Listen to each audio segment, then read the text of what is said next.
ये मैंने कभी सोचा भी नहीं था कि एक गांव की शादी के पीछे इतनी भयानक सच्चाई छिपी हो सकती है। मेरे नाम के साथ ही डरावनी घटनाओं का सिलसिला जुड़ जाएगा, ये मैंने कभी नहीं सोचा था। मेरा नाम अरुण है और मैं एक शोधकर्ता हूँ। भारतीय लोक कथाओं और रहस्यमयी कहानियों की गहराई में उतरने का जुनून मुझे हमेशा से था, लेकिन जो मुझे उस दिन महसूस हुआ वह मेरी कल्पना से परे था।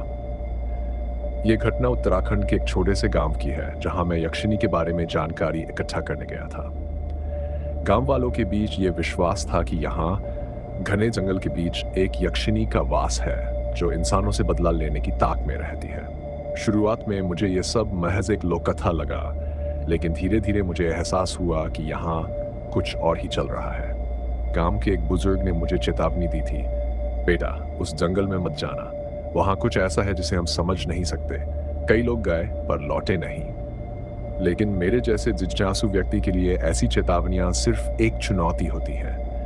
मैंने सोचा यह सब अंधविश्वास है। रात का समय था, मैं अपनी टॉर्च लेकर जंगल में दाखिल हुआ। चारों ओर घना अंधकार, सरसराते हुए पेड़ और एक अजीब सन्नाटा था। अचानक मुझे लगा कि कोई मेरी ओर देख रहा है। पहले तो मैंने इसे मेरा वहम समझा, लेकिन जैसे जैसे मैं आगे बढ़ता गया वह एहसास और मजबूत होता गया। अचानक मेरी टॉर्च बंद हो गई। मैंने कई बार कोशिश की, लेकिन वह चालू नहीं हुई।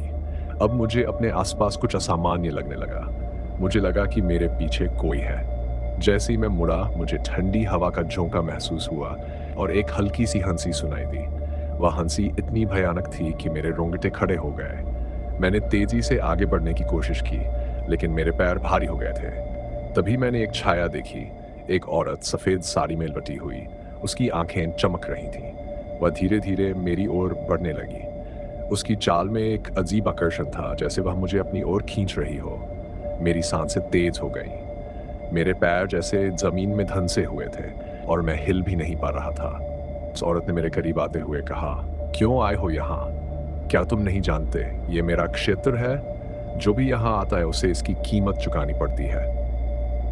उसकी आवाज में एक खतरनाक सम्मोहन था। मैं उसके शब्दों से छूट नहीं पा रहा था। तभी मुझे बुजुर्ग की बात याद आई, यक्षिनी किसी से बदला ले रही है। वह औरत अब मेरे इतने पास आ चुकी थी कि मैं उसकी सांसें महसूस कर सकता था। उसकी आंखें खून जैसी लाल थी। मैंने आंखें बंद कर ली, लेकिन उसकी हंसी मेरे कानों में गूंजने लगी। अचानक उसने मुझसे कहा, तुम मेरी कथा लिखने आए हो तो सुनो।